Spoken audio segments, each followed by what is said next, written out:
Hello दोस्तों, art study channel में आपका स्वागत है। तो आज के इस वीडियो में हम पढ़ेंगे एक फेमस कलाकार हैं सुधीर रंजन खासगीर। इनके बारे में हम आज अध्ययन करने वाले हैं। ठीक, चलिए। सुधीर रंजन खासगीर, जिनका जो जन्म होता है 1907 ईस्वी में और उनका मृत्यु होता है 1974 ईस्वी में। ये हैं आपके सुधीर रंजन खासगीर जी। आप इस फोटो में देख लीजिए सुधीर रंजन खासगीर किस प्रकार के हैं। ठीक है, और इन्होंने क्या क्या चीज़ें किस किस तरह से की और कितने फेमस कलाकार हुए हैं, इनके बारे में हम अच्छे से आज अध्ययन करेंगे। ठीक, चलिए देर न करते हुए हम इस वीडियो को शुरू करते हैं।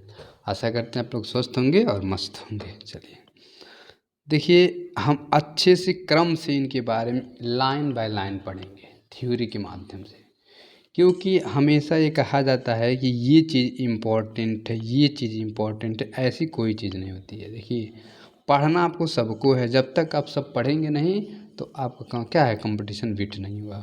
कारण क्या होता है कि हम जब पढ़ के जाते हैं किसी चीज़ को बहुत ज़्यादा पढ़ लेते हैं, किसी चीज़ को बहुत कम पढ़ ले जाते हैं, जिसकी वजह से हमारा पेपर क्या होता है, नॉट क्वालिफाई होता है। तो हमें क्या करना है, सबको एकदम समान पढ़ना है। ठीक है, तो इसमें ये नहीं करना ये इम्पोर्टेंट पढ़, ऐसी चीज़ें नहीं सब यूज़ करना। हाँ, एक चीज़ है, कुछ क्वेश्चनें होती हैं ऐसी जो बार बार रिवाइज की जाती हैं, लेकिन जो बार बार रिवाइज की जाती है वही सब लोग पढ़ते हैं, जिसकी वजह से जो क्या होता है, सभी लोगों का मार्क्स जो है 100 पहुँचने के करीब पहुँच जाता है। फ्लाइट कहाँ से वो बाहर जाते हैं कि जब वे ये सब चीज़ों को अच्छे से पढ़े नहीं रहते हैं तो ये क्या होते हैं, बाहर आ जाते हैं। तो कॉमन सी बात है, अगर आप सबके जैसा पढ़ना चाहेंगे तो सबके जैसा नंबर भी पाएंगे, और अलग पढ़ेंगे तो अलग नंबर आप पाएंगे। मेरा कहने का तात्पर्य आप लोग समझ गए होंगे। कह रहा, सुधीर रंजन खासगीर बंगाल के पुनर्जागरण कालीन कलाकारों में अपना एक प्रमुख स्थान रखते थे। समझ गए। उन्होंने भारतीय कला के संक्रांति काल में अपनी मौलिकता के द्वारा भारतीय आधुनिक कला का संजीव और भाव और लावण्य प्रदान किया, और खासकर अति परंपरावाद और अति आधुनिकतावाद के विरोध और इन दोनों के मध्य मार्ग में इन्होंने क्या करते, समर्थक थे। ये जो दोनों का, आधुनिकताओं का, ठीक है, परंपराओं का, दोनों का विरोध करते थे, और इनका मार्ग क्या रहता था, इन दोनों के बीच का मार्ग इनका था। ठीक, आगे देखते हैं। खासगीर जी का जन्म 24 सितंबर सन 1907 ईस्वी को चट्टगांव, वर्तमान बांग्लादेश में पड़ता है। ये बचपन में ही चित्रकला के प्रति इतनी उनकी गहरी रुचि थी कि उनके पिता श्री सत्य रंजन खासगीर स्वयं कलाकार थे, जो कलकत्ता में एक इंजीनियर थे। ठीक, सत्यरंजन जो करा है, सत्यरंजन खासगीर जो स्वयं कलकत्ता में एक इंजीनियर थे, कलाकार नहीं, मतलब वो इंजीनियर थे। और सुधीर भी इंजीनियर बनना चाहते थे। जो सुधीर थे, सुधीर रंजन खासगीर जी, ये भी इंजीनियर ही बनना चाहते थे। लेकिन देखिए, जिसको जो बनना होता है वो किस्मत में पहले ही लिख दिया जाता है कि आपको क्या बनना है, बस स्ट्रगल आपको करना होता है। खासगीर इंजीनियर तो नहीं बन सके, परंतु वे एक सफल चित्रकार एवं अनुभवी मूर्तिकार अवश्य बन गए। बनना कुछ और था लेकिन बन कुछ और गया।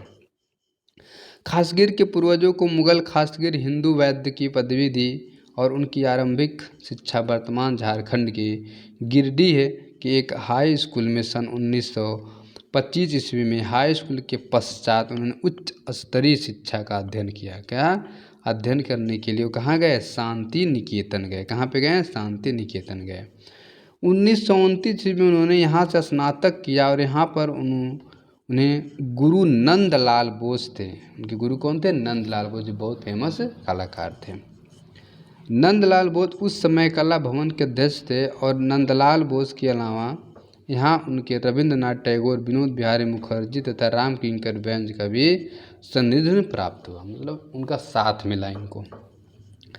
ब्रह्म समाज के वातावरण में पले बड़े होने के कारण मूर्तियाँ और विभिन्न देवी देवताओं में क्या है, आस्था नहीं थी इनकी, देवी देवताओं में आस्था नहीं रखते थे। किंतु नंदलाल बोस यह मानते थे कि कलाकार के लिए आवश्यक है कि वो देवी देवताओं के बारे में जाने और संस्कृत सभ्यता को अपनी पृष्ठभूमि को अध्ययन करे। यही मेन उद्देश्य था।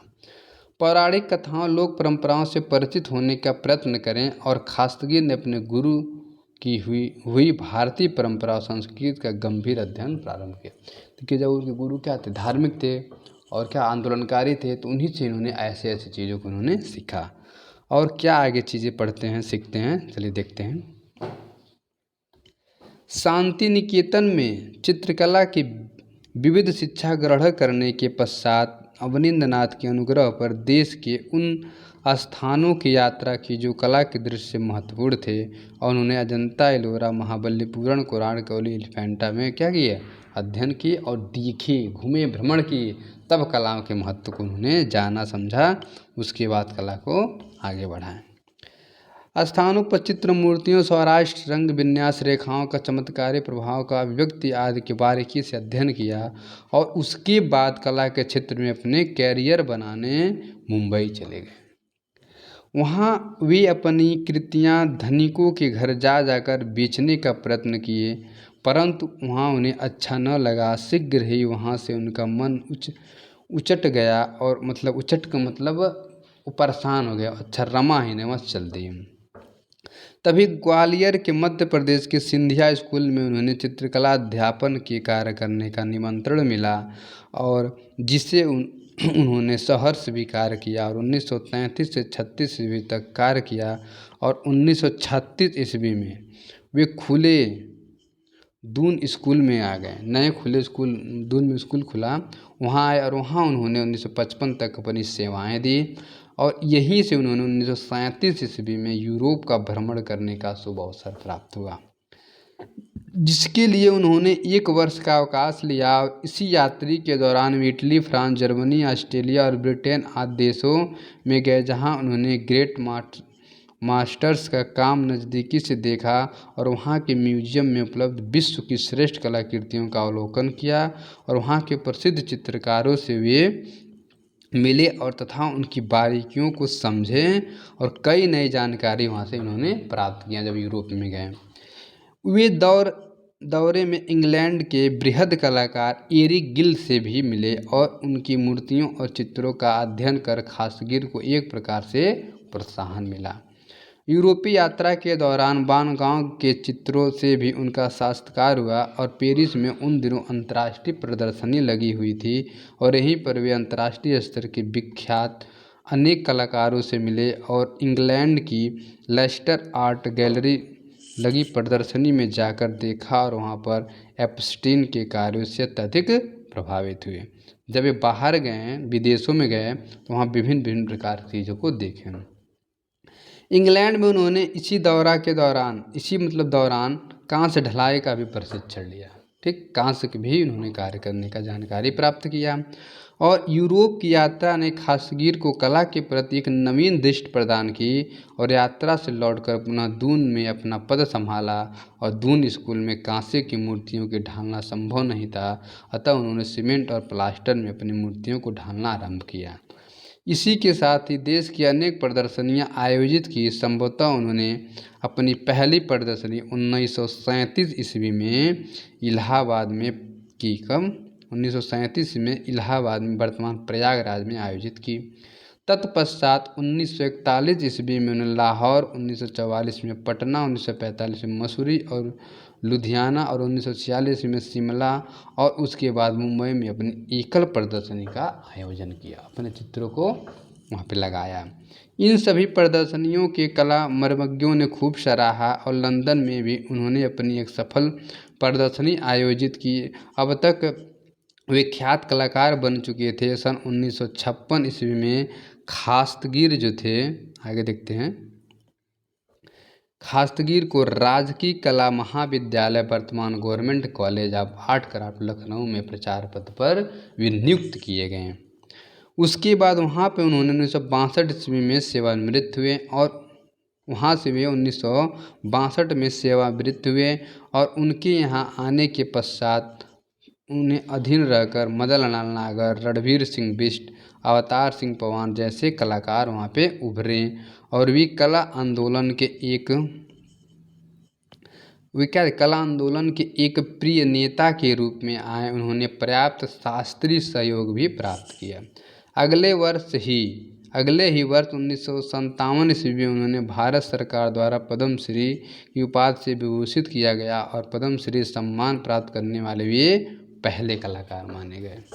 ठीक है, पद्मश्री से सम्मान प्राप्त करने वाले पहले कलाकार पाए गए कहे जाते हैं। फिर 1960 ईस्वी कह रहा है कि 1960 ईस्वी में प्रकृति ने खेल खेला जिसका अनुमान लगाना कठिन था।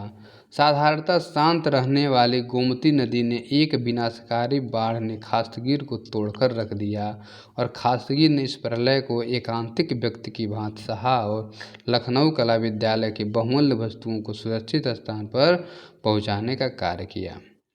उसके बाद वे कार्य स्वयं किए किंतु अपनी मूर्तियों और चित्राकृतियों को नहीं बचा सके और इससे उनके मन को गहरा आघात फलतः उनको लगा और उसके फलस्वरूप वे गहरे मनोवैज्ञानिक दबाव का शिकार हो गए और बीमार होने लगे। उनके जीवन भर के जो परिश्रम थे वो क्या हो गए, सब कुछ क्षण भर में ही समाप्त हो गए। सोचिए, गोमती की भयावह बाढ़ ने निगल लिया था। इसके बाद वे शांति निकेतन चले गए और 1964 ईस्वी में उन्हें कला भवन के प्रधानाचार्य पद पर संभालने को कहा गया किंतु उन्होंने अस्वीकार कर दिया और यहाँ उन्होंने अपने एक निवास स्थान बनाया जिसका नाम पलाश भवन रखा। कौन सा भवन? पलाश भवन रखा। यहीं रहकर वो अपना एकांतमय जीवन व्यतीत करने लगे और 27 मई 1974 ईस्वी को लंबी बीमारी के पश्चात उनका निधन हो गया।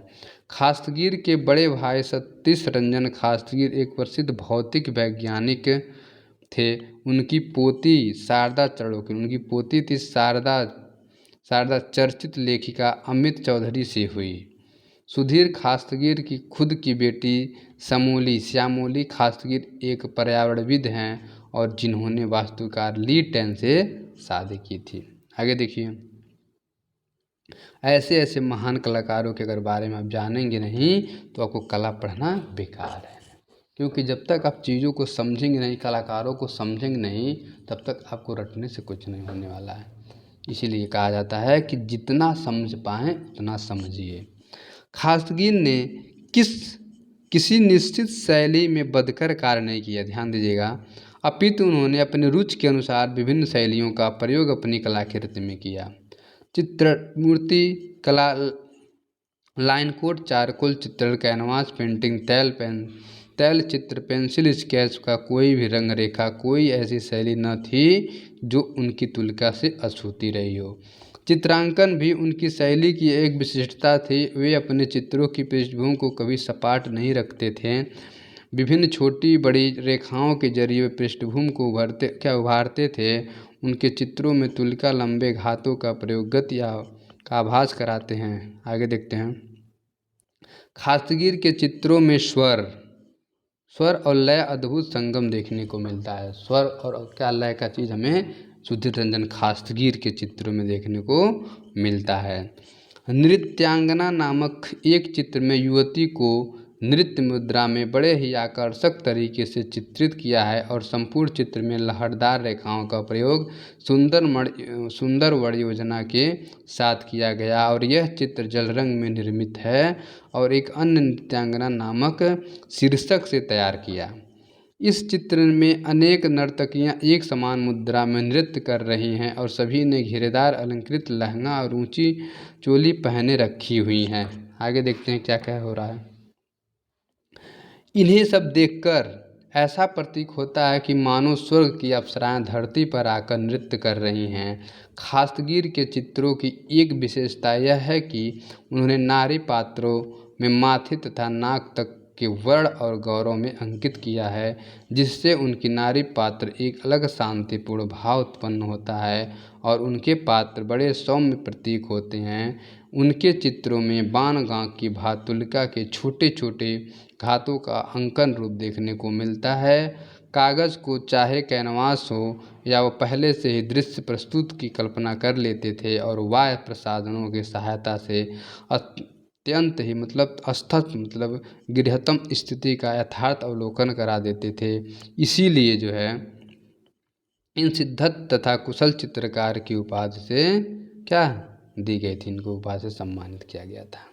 बहुत कुशल कलाकार थे सुधीर रंजन खासगीर, जो बाहर जाकर सीख कर यूरोप से आए थे और तरह तरह के कामों को भारत में सिखाए थे।